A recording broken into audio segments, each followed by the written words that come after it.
Xətai rayonunda baş verən faciəvi hadisədə zəhərlənən 2012-ci il təvəllüdlü qızın anası Kəmalə Ələkbərova açıqlama verib. Doğru Xəbər Azərbaycan bildirir ki, o qızından bir müddətdir xəbəri olmadığını qeyd edib. Onun övladı olduğunu deyən ana qızının tez-tez evdən qaçdığını bildirib. Evdən dəfələrlə qaçır, gedib gətirirəm, bir dəfə də qaçmışdı. 5 gün onu gözlədim. Abşeron rayon polis idarəsinə xəbər verdim, qızı tapdılar. İndi də 3-cü aya keçib ki, evdə yoxdur. Mən onu harada axtarım? Həmin oğlanı tanımıram, harada tanış olduqlarını da bilmirəm.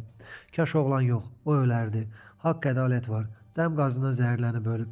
Qızım məktəbə getmir, 14 yaşı var. Atası da var, gözdən əlildir. Allah belə qızın bəlasını versin, deyə o bildirib. Xatırladaq ki, daha əvvəl dilənçiliklə məşğul olan 14 yaşlı qız ötən il oğurluğa görə saxlanılmışdı. O gözəlliyinə görə qısa zamanda TikTokda populyarlaşmışdı.